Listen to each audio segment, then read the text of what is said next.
We're talking about The Vow of Parvati with author Aditi Banerjee.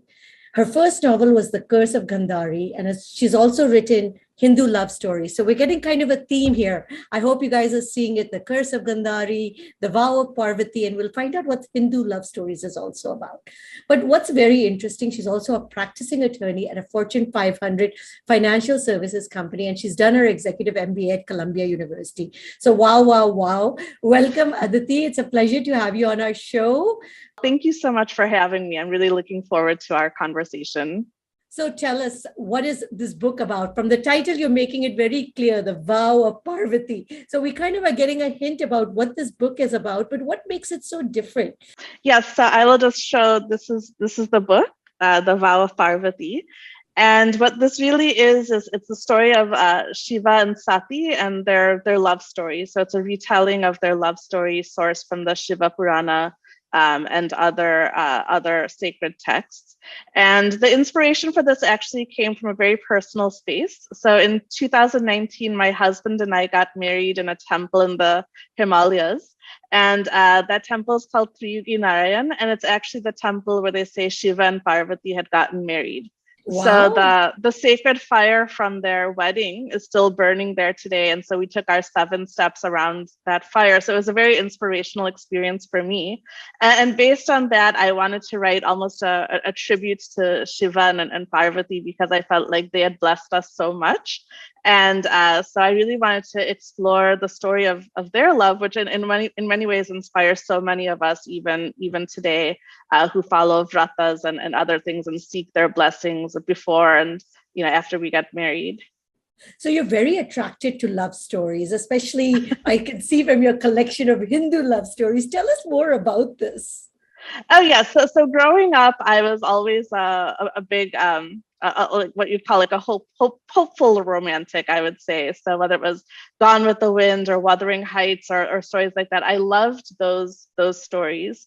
And in parallel, I also have a deep love for Hinduism and for the Vedic texts and things like that. And so what I was really interested in is it's not much explored love stories from a Vedic perspective or love stories from the Puranas or from a Hindu perspective. It's always been from a very modern perspective. So I think finding that different perspective and bringing that to light was something that's always been of interest to me. But this general category of mythical fiction about gods and goddesses is really on the rise. How much research did you do and how did you go about your research about understanding Parvati and Shiva and the time period? And it's so confusing because there's so many conflicting texts out there. No, there are different texts with different stories. So my main source was the Shiva Purana. And then there are other stories like from Skanda Purana and other places as well. But my main source material was from there. But when you're writing about the Devas and Devi, it's not enough just to read books. So for me also, it had been every Monday I used to do a fast for Shiva. For a few years leading up to our wedding. So it was really also that experience of going to the temple in the evening and seeing the Shiva Abhisheka, praying to Ma Parvati and things like that. So feeling this connection with them. And like I said, being at that temple in the Himalayas. So that kind of gives you a feeling or an ethos or a spirit of something. And that was my inspiration. And then there's also one other thing. There's a very popular image of Shiva and Shakti, where they're both, looking out. They're standing on the top of a mountain. They're standing side by side, and they're looking out at the world together. And I found that very inspirational because I think that's such a good role model for what a couple should be. Standing together side by side. And also with Shiva and Shakti, it's they're independent, they're self-sufficient, and yet when they come together, they become something greater than their individual selves. And yet they're still very independent and self-sufficient. So those elements, I think, are also very relevant to us today and inspirational in terms of how we think about relationships and love and marriage. But there's also one other, that their opposite attracts. So is that also good for a relationship? And it's quite apparent in the story. So tell us about this. Yes. So this was something, I think the central question I wanted to explore is you start with someone like you have Devi and you have Shiva. So they're already divine. In a way, they're already perfect and complete. And yet there is this sense that by coming together, they bring out something different in each other. So Shiva starts at, he's in the mountain fastnesses, he's in the glaciers, and he's meditating, he's a renunciate, he's alone, or he's in the cremation grounds. And Sati is someone who's very drawn to beauty and gentleness and that kind of thing. So how is it that they come together? And I think it is this idea of opposites attract, or of finding complementarity. So I think for Shiva, she kind of brings him into the world. And so you see Shiva as the Adiyogi, but you also see him with his family. So with Parvati, and also with their children, with Ganesha and Karthik. And then I think for Sati, what you see is, when you think of Devi, it's not just Sati and Parvati, but you have Ma Kali, Ma Durga, these very fierce forms of Devi.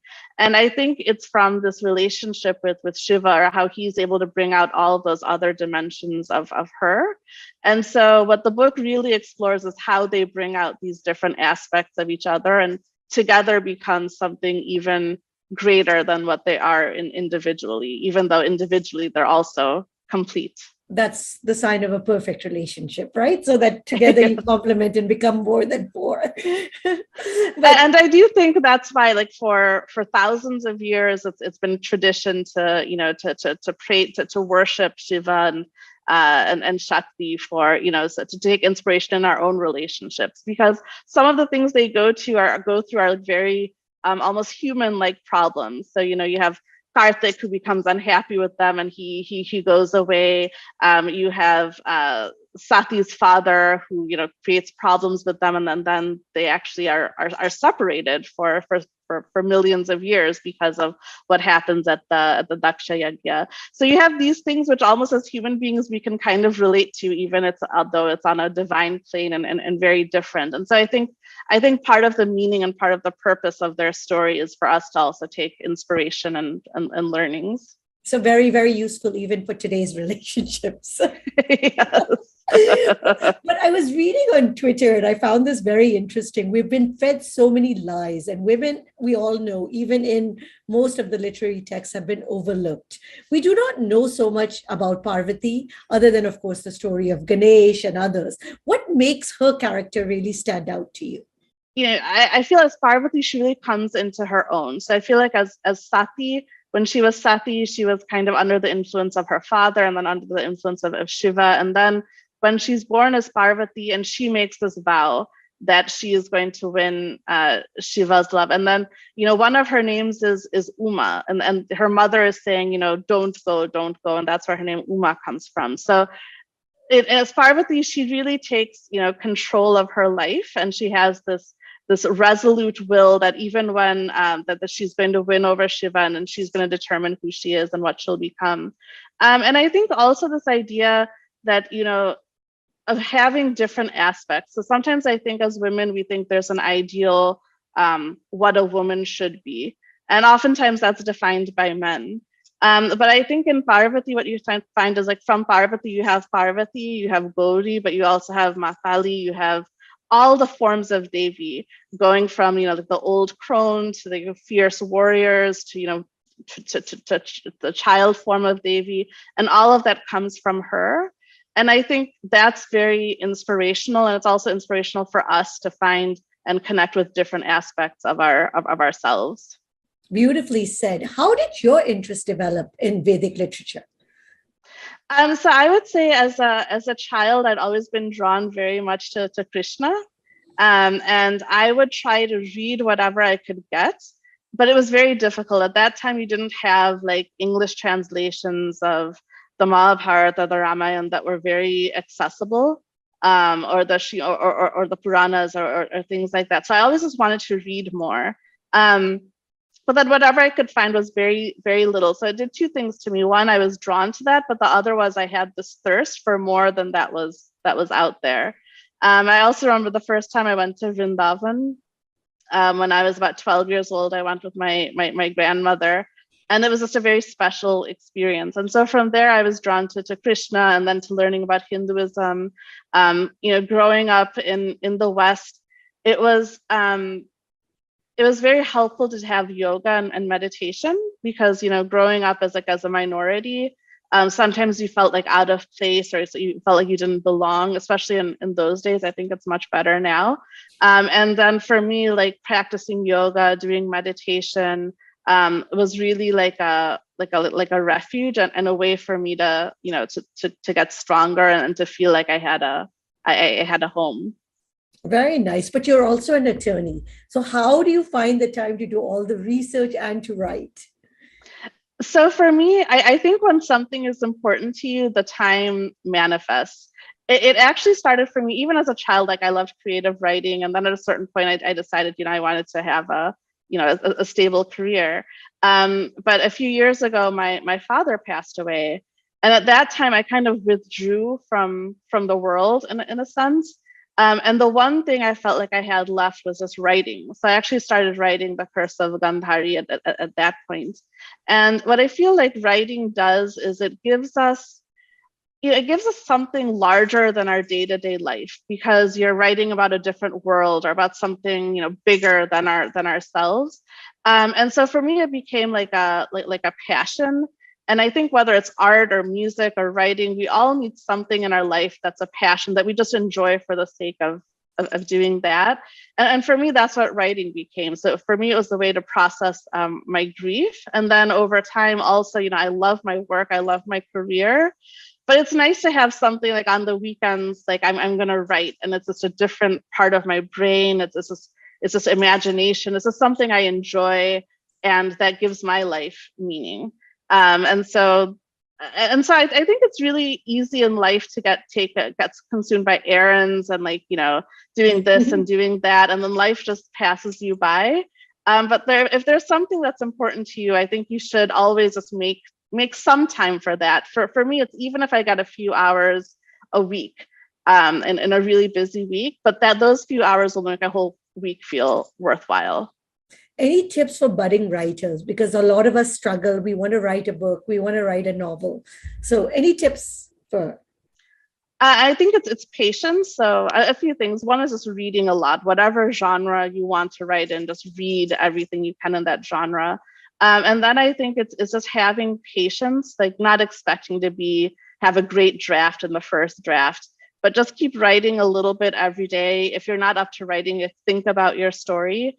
And then over time, I think it's just a skill that you learn and you become better at it, and you enjoy it. So I think just keep writing every day, read good writing, share your writing with others, and also read others' writings and give feedback to them. So I think writing groups are actually very helpful.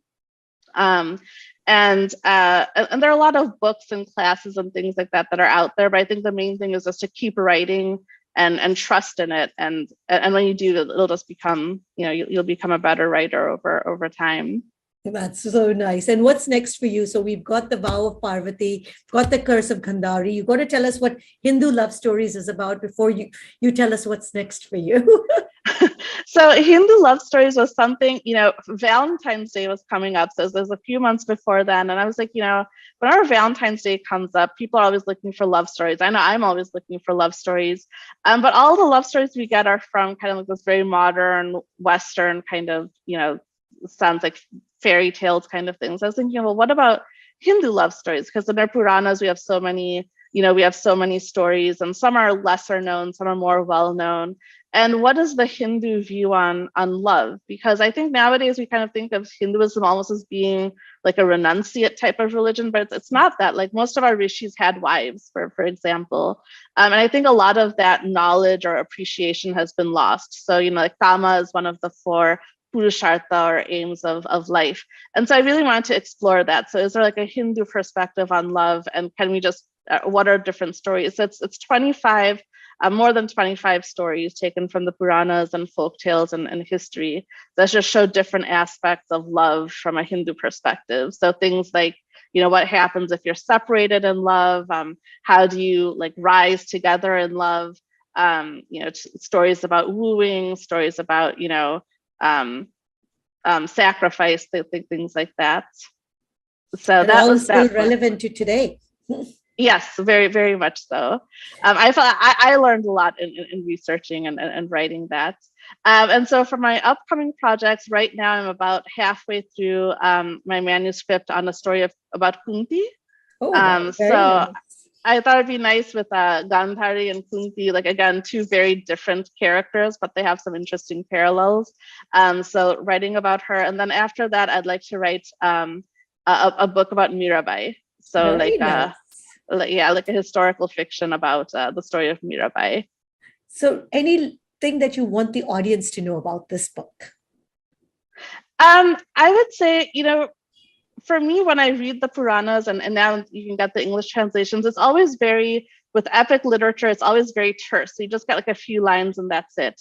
And I think for like us as modern people, we want more details. We want to know like what were they eating? What were they saying to each other? We want like the whole description. What did their, house look like? All those things to feel like we're having that experience too.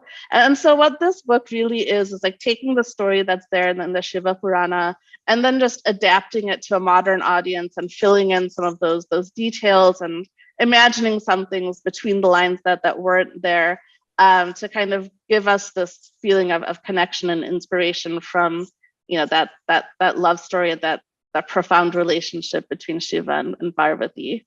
So, congratulations, and looking forward to reading The Vow of Parvati. Thank you so much. Thank you for having me here.